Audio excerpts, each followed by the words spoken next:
The Rejected Dragon. The sprawling auction hall aboard Kaurai Prime space station hummed with the excited chatter of alien traders.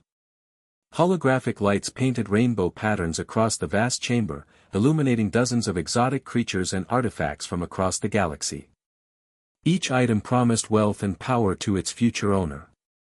In the center of the grand hall stood a massive enclosure that drew curious stares and mocking whispers.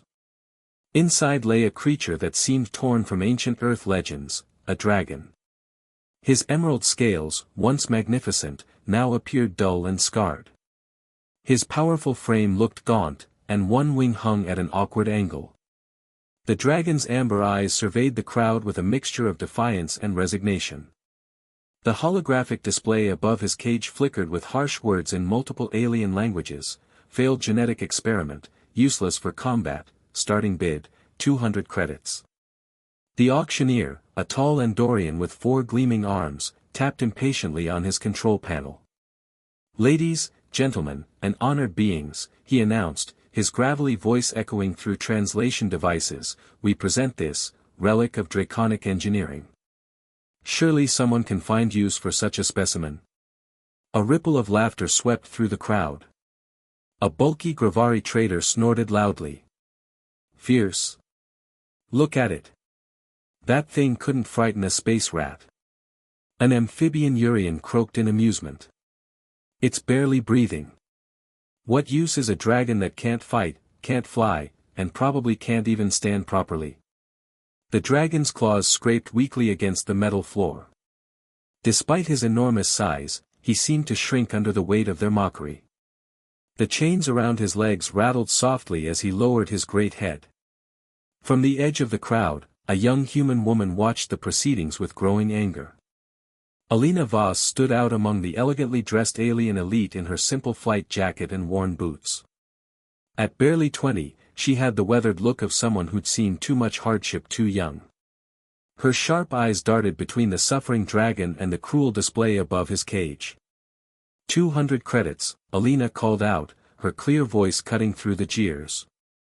The entire hall fell silent. Even the auctioneer paused, his elongated head swiveling toward the small human figure. "Are you serious, girl?" the Andorian asked with obvious disdain. "Do you even possess such funds?"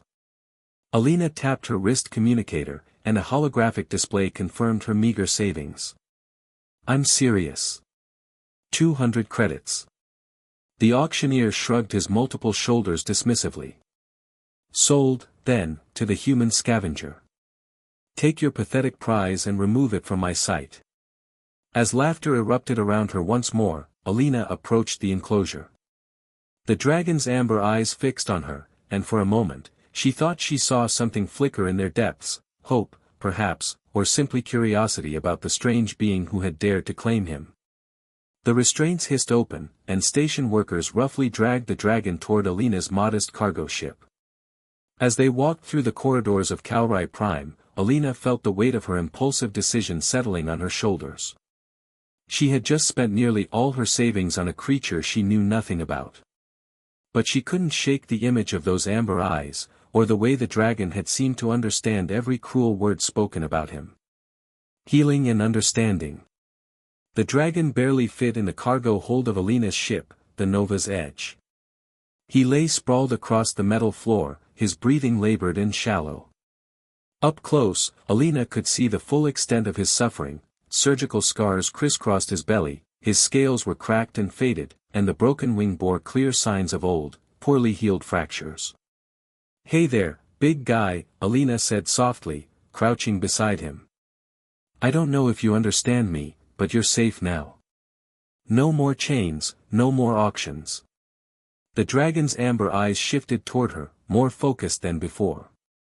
He didn't speak, if he even could, but something in his gaze suggested intelligence far beyond what the auction house had advertised. Alina ran a hand through her short hair and sighed. "What am I doing? I don't know the first thing about caring for a dragon." She stood and began pacing the small space. "But I couldn't leave you there. You don't deserve to waste away in some alien freak show." She rummaged through her supplies, finding a basic med kit and some protein rations. This probably isn't dragon food, but it's all I've got. She placed the food near his massive head and began cleaning his wounds with gentle, steady hands. Hours passed in comfortable silence. The dragon watched her work with those piercing amber eyes, occasionally letting out soft rumbles that didn't sound threatening. When Alina finally stepped back, exhausted, he huffed a small puff of warm air through his nostrils, not fire, but something. "I guess I'll call you Drac," Alina said, slumping against the wall. "Short for dragon. Original, I know." Drac huffed again, and Alina could have sworn she saw amusement in his expression. Over the following weeks, as they traveled through the outer systems, Alina discovered that Drac was far more intelligent than anyone had realized. Though he couldn't speak, he understood her commands and responded with remarkable awareness. He was also incredibly stubborn, often refusing to eat or glaring at her when she tried to assert authority. "You're impossible," she grumbled one day, trying to coax him into taking medicine. "But if you don't get your strength back, we're both in trouble." Drac snorted, his tail flicking with what could only be described as attitude. Yet despite his resistance, he began to heal. The scars remained, but his scales slowly regained their emerald luster, and his movements grew less labored. As his strength returned, Alina pieced together fragments of his past from the surgical markings on his body. The scars weren't just from neglect, they were from experimentation. Someone had tried to turn him into a living weapon, augmenting his body with cybernetic implants and genetic modifications. When he failed to meet their expectations, they had discarded him. "You're not weak," Alina told him one evening as they drifted through space. "They just couldn't see your worth." Drac stared at her with those intelligent eyes, and Alina felt certain he understood every word. Their bond deepened as they traveled from one forgotten system to another, avoiding patrols and scavenging for supplies. For the first time in years, Alina felt like she had found something worth protecting. And Drac, who had known only pain and rejection, began to trust again. But their peaceful existence couldn't last forever. The universe had a way of catching up with those who tried to disappear. The hunt begins. The proximity alarm shattered the peaceful quiet of the Nova's edge with its shrill warning. Alina bolted upright from her pilot's chair, her heart racing as she scanned the displays. A massive ship had appeared on their sensors, sleek, black, and bearing the crimson insignia of the Zorak Dominion. "No, no, no," Alina whispered, her fingers flying over the controls. She recognized that symbol. The Zorak Dominion was the military faction responsible for the genetic experiments that had created Drac. They wanted their property back. In the cargo hold, Drac sensed the tension. His head lifted, nostrils flaring as if he could smell danger through the ship's hull. A low growl rumbled from his throat, the first truly threatening sound he'd made since Alina had rescued him. The communication array crackled to life, and a cold, mechanical voice filled the bridge. "Unknown vessel, you are harboring stolen Dominion assets. Surrender the genetic experiment designated Z-7749 immediately, or face destruction." Z-7749.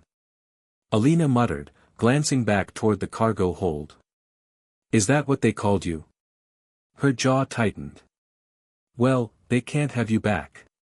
She slammed her hand down on the communication controls. "This is Captain Voss of the Nova's Edge.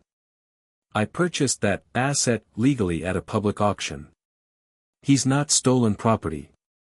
A harsh laugh echoed through the speakers. "Legal purchases do not apply to escaped military specimens. You have 30 seconds to comply." Alina's mind raced. The Nova's Edge was fast, but it was a cargo hauler, not a warship. The Dominion cruiser outgunned her by a factor of 10. Running was her only option, but where could they go? Then she remembered the asteroid field they'd passed an hour ago, dense, chaotic, and perfect for losing a larger ship. "Drac," she called over the intercom. "Hold on back there. This is going to get rough." She pushed the engines to maximum, feeling the ship shudder as it accelerated toward the asteroid field.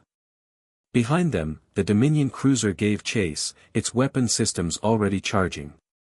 The first volley of plasma bolts lit up space around them, one blast passing so close that the Nova's Edge's shields flickered and sparked. Alina gritted her teeth and dove toward the nearest cluster of asteroids, weaving between the spinning rocks with desperate precision. In the cargo hold, Drac braced himself against the wall, his claws leaving scratches in the metal. Despite his injuries, he positioned himself near the airlock, ready to defend his new home if necessary. For the first time in years, he felt something other than despair, he felt protective rage. The Dominion ship followed them into the field, its captain clearly confident in their superior firepower. But the asteroids were dense here, and the larger ship struggled to maneuver between them. Alina used every trick she'd learned in her years of salvaging, threading the Nova's Edge through gaps that seemed impossibly narrow. "Come on, you oversized scrap heap," she muttered, watching the cruiser on her sensors. "Try to follow me through this." Another barrage of weapons fire lit up the asteroid field, several blasts shattering nearby rocks into glowing fragments. One chunk of debris slammed into the Nova's Edge's port engine, and warning lights flashed across the control panel. "Hull breach in Section 3, the computer announced calmly. "Life support compromised." Alina's heart sank. They couldn't keep this up much longer. The ship was taking too much damage, and the Dominion cruiser was gaining on them. She needed a plan, something desperate and crazy enough to work. That's when Drac's roar echoed through the ship, a sound filled with fury and determination. And suddenly, Alina knew exactly what they had to do. The dragon's fury. "Drac," Alina called through the intercom, her voice steady despite the chaos around them. "I've got a plan, but it's insane. You'll have to trust me." The dragon's answering roar shook the entire ship, a sound that carried both understanding and fierce determination. Alina spotted what she was looking for, a massive asteroid spinning slowly ahead of them, its surface glittering with metallic deposits. She adjusted their course, guiding the Nova's Edge dangerously close to the rotating rock. The Dominion cruiser followed, its weapons charging for another devastating volley. "I need you to jump," Alina said, her hands trembling as she reached for the airlock controls. "Use the asteroid's gravity to slingshot yourself at their ship. You remember the schematics I showed you? Target their engine housing." In the cargo hold, Drac moved to the airlock doors, his amber eyes blazing with purpose. The cybernetic implants along his spine glowed faintly, systems that the Dominion thought had failed finally coming online. They hadn't broken him, they had made him stronger. "Now!" Alina shouted, slamming the airlock release. The massive doors hissed open, and the vacuum of space pulled at everything not secured. Drac launched himself into the void with surprising grace, his damaged wings spreading wide as he used the asteroid's gravitational field to propel himself toward the Dominion cruiser. Inside the enemy ship, alarms began blaring. The crew had been so focused on the Nova's Edge that they barely registered the incoming organic projectile until it was too late. Drac collided with the cruiser's hull with bone-shaking force, his claws sinking deep into the reinforced alloy. Sparks flew as he tore through external plating, his enhanced strength fueled by years of suppressed rage and newfound purpose. He wasn't random in his attack. Every slash of his claws targeted critical systems, power conduits, sensor arrays, and most importantly, the engine housing that Alina had taught him to recognize. The Dominion had tried to make him a weapon, and now he was using that knowledge against them. The cruiser's engine sputtered and died, its sleek form going dark as power drained from its core. Inside, emergency lighting flickered on as the crew scrambled to understand what was happening. But Drac wasn't finished. His eyes had found the ship's weapon systems, the very cannons that had been firing on Alina.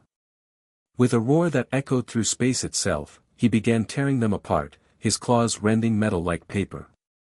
From the Nova's Edge, Alina watched in amazement. "That's my dragon," she whispered. The Dominion ship fired its remaining weapons in desperation, but their targeting systems were damaged. Most shots went wide, and those that found their mark only served to further enrage the creature clinging to their hull. Drax's rampage continued until the cruiser was effectively dead in space, engines destroyed, weapons offline, communications severed. Only then did he push off from the hull, his damaged wings carrying him back toward the Nova's edge. Alina was ready for him, the cargo bay doors open and the magnetic grapples extended to guide him safely inside. As soon as he was aboard, she sealed the ship and pushed the engines to maximum, racing away from the crippled Dominion vessel. In the cargo hold, Drax collapsed from exhaustion, his chest heaving. But his eyes were bright with something that had been missing for years, pride. He had fought back. He had protected the one being in the universe who saw value in him. Alina rushed to check on him, her hands gentle as she examined new wounds from his assault on the cruiser. "You magnificent, crazy dragon," she said, tears streaming down her face. "You saved us." Drax huffed softly, nuzzling her hand with his great head. For the first time since his creation, he felt truly alive. As the Nova's edge disappeared into the depths of space, leaving the disabled Dominion ship behind, Alina realized something had changed. They were no longer running from Drax's past, they were flying toward a future where a rejected dragon and a human scavenger could face anything together. Legends are born. 6 months later, the name Alina Voss was whispered in trading posts and cantinas across 3 star systems. But it wasn't her name alone that inspired both fear and admiration, it was the story of her companion, the dragon they now called the Shadow of Vengeance. The Nova's Edge had become something of a legend itself, no longer just a humble cargo hauler but a symbol of hope for the oppressed and downtrodden. Word had spread about the human woman who rescued creatures that others had abandoned, and the magnificent dragon who fought beside her. On the bridge of her newly upgraded ship, Alina studied a holographic message that had arrived that morning. It was from a colony of liberated genetic experiments, beings like Drax who had escaped Dominion labs and found refuge on a distant world. "They want to meet you," she told Drax, who now had a permanent place on the bridge, his massive form curled in a specially designed alcove. "Others like you, who were discarded when they didn't meet expectations." Drax lifted his great head, his amber eyes bright with interest. His scales had fully healed, now gleaming like polished emeralds. The broken wing had mended stronger than before, and the cybernetic implants along his spine hummed with optimized power. He was no longer the dying creature from the auction house, he had become something magnificent. Over the months, their bond had deepened beyond mere companionship. They fought as one, communicated without words, and protected each other with fierce loyalty. Alina had taught Drax about freedom and dignity, while he had shown her that true strength came not from power, but from choosing to protect those who couldn't protect themselves. Their rescue missions had started small, a few abandoned test subjects here, some discarded military experiments there. But word of their work had spread, and now entire resistance cells reached out to them. The Zorak Dominion had put a massive bounty on both their heads, but that only made other factions more eager to help them. "Set course for the Kepler Sanctuary," Alina said, settling into her pilot's chair. "Let's go meet your family." As the Nova's Edge jumped to hyperspace, Alina reflected on how much had changed since that day at the auction house. She had bought a failed dragon for 200 credits, and in return, she had gained a partner, a purpose, and a legend that would outlive them both. In the cargo hold, now converted into a comfortable living space, dozens of rescued beings rested safely. Each one bore the scars of experimentation and abandonment, but also the hope that came from knowing they were valued and protected. Drax rumbled contentedly, a sound that had become as familiar to Alina as her own heartbeat. Through the viewports, stars streaked past like diamonds scattered across black silk. Somewhere behind them, the Dominion still searched for their stolen property, but they would never find it. Because Z-7749 no longer existed. In his place stood Drax, friend and guardian, legend and protector. He was proof that worth wasn't determined by those who created you, but by those who chose to see your value. The rejected dragon and the human scavenger had found each other in the darkest of places, and together they had built something beautiful, a sanctuary for the unwanted, a hope for the discarded, and a legend that would inspire others to see strength where the universe saw only weakness. As they approached the Kepler sanctuary, Alina smiled. Their real adventure was just beginning. The end.